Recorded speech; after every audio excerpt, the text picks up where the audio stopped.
Once you put yourself inside the food park, lumilipas ang araw, pakonti ng pakonti bumibilis. Sa una, madami, tapos pakonti ng pakonti. So, dapat unique ang concept mo. Hindi ka ordinary burger. Hindi ka ordinary ice cream. Hindi ka ordinary na fries. Hindi ganon. Kung ganon lang din ang iyong konsepto, matatalo ka na agad.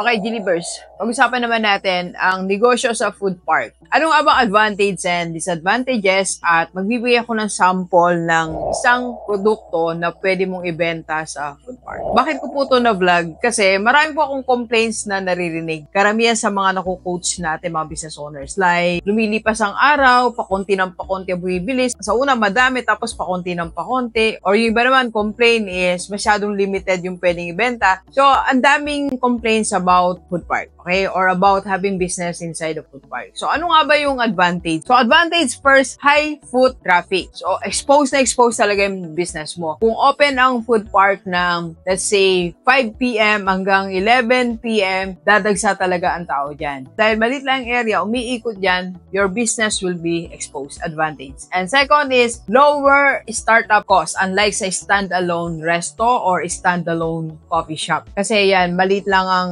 space mo, so wala kang masyadong malaking iaayos o i-construct na lugar. So, you can start with low cost. And third is community and collaboration. Kasi pwede ka makipag-collab sa mga business owners doon. Eventually, magiging kaibigan mo. Then, yung clients nila, magiging clients mo na rin. And marami kayong programa na mabubuo. Depende yon kung gaano ka ka-open sa mga co-business owners mo inside the food park. And number 4, marketing support. Lahat po ng food park may built-in promotions na po yan. So, may support ka na agad. Hindi mo na kailangan mag-market kasi sila na yung nagma-market, yung owner na mismo para pumasok, pasyalan ang food park. And number 5 is lesser hour of operations. It's good for full-time employees kasi ang time mo lang dito, like sa afternoon, pwede mo ma-manage ang business mo hanggang 11 p.m. So, very ideal sa mga merong ibang pinagkakabalaan or you have your small business or employee ka. So, punta naman tayo sa disadvantage, Gilliver. Pero bago yan, and please subscribe sa ating YouTube channel. Click mo na po yan. Marami na nanonood sa atin. Hindi nakasubscribe. Subscribe na po kayo and also visit our FB page. And sa lahat ng mga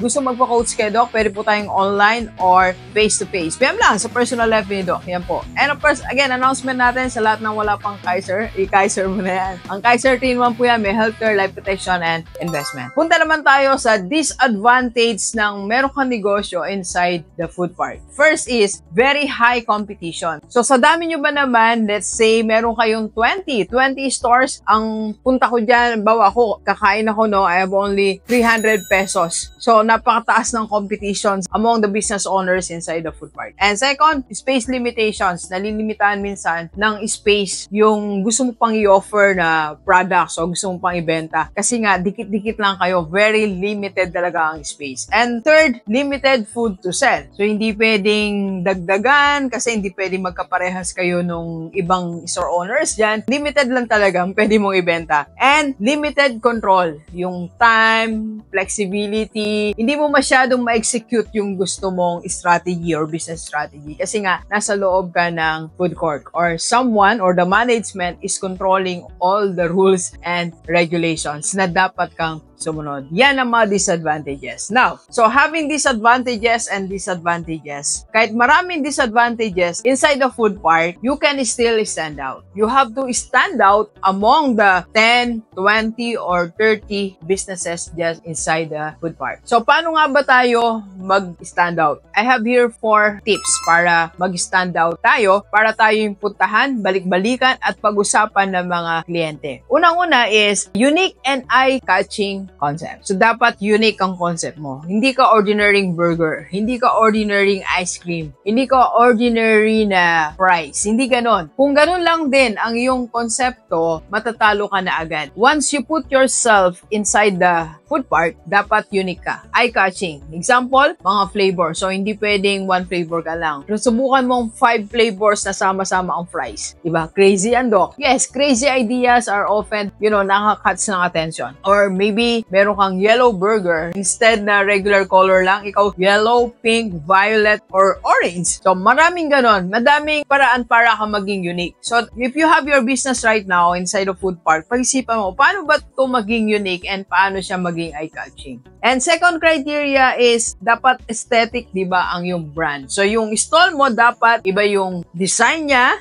yung color niya, dapat aesthetic. Hindi basta mailagay lang yung 4 walls o yung 2 walls ng iyong store. Dapat aesthetic. Kasi pagpasok, dapat ma-attract mo na yung attention ng iyong mga customers, mga tao doon. And of course, dapat puntahan ka talaga, piliin ka para Instagrammable for selfie purposes. Yan na kasi ang reason eh. Minsan, hindi naman pasarapan ng tinda ang labanan, kundi pagandahan ng store. Tandaan natin yan. And gawin din nating memorable ang name and logo. So, ano ba itsura ng logo mo? And yung name, dapat easy to remember para makuwento sa mga kaibigan nila. Punta kami ganito, punta ka doon. And you have to create a challenge also. So, lagyan mo rin ng challenge yung iyong store. Like, for example, padamihan ng kain ng hamburger, padamihan ng kain ng spaghetti. Basta may challenge na nangyayari. And third is, offer unforgettable customer experience. So, pwede kang magluto habang nandyan sila or make it more engaging. So, maging part sila ng pagtitimpla ng juice, pagtitimpla ng coffee, ma-video nila and ma-share din nila sa ibang tao na I had a great time eating that burger or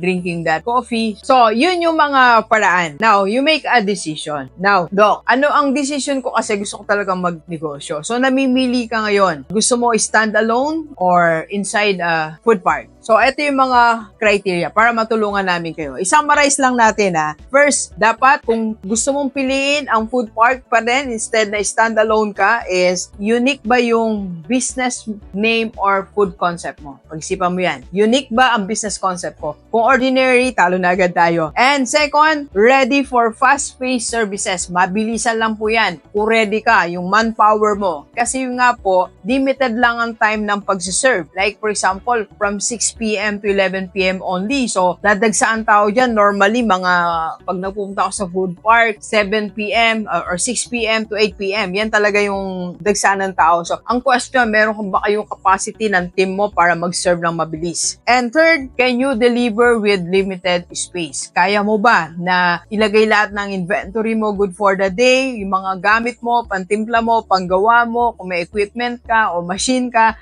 kaya ba with limited space lang? Yan ang malagang tanong mo sa iyong sarili. And of course, can you compete with other businesses? Yung bang isipan mo, okay sa competition, na-challenge ka ba o nawawalan ka na ng gana pag meron ka ng competitors? So, napakahalaga na masagot mo tong apat na yan. Now, meron akong bonus na isang business na pwede nating gayahin. Okay, so example po, nag-sample ako dito. Gusto mong magtinda ng lechon manok inside the food park. So, dapat hindi siya ordinary. First, dapat ang flavor mo is innovated. Flavor innovation ang dapat mong introduce. So, ano ang mga flavor? Chili ba? Garlic? Cheese? Iba dapat ang flavor ng lechong manok na ilalagay mo sa food park. Second is your signature sauce. Dapat unique, kakaiba. Ikaw lang ang nagtimpla niyan. Ikaw may gawa ng sauce niyan. And unique way of cooking. Di ba yung mga manok, ginagano lang, umikot lang, no? Baka ikaw ay kinakailangan sinasabuyan ng apoy o yung uling niya nasa taas or nasa dalawang gilid or nasa kasirola. It must be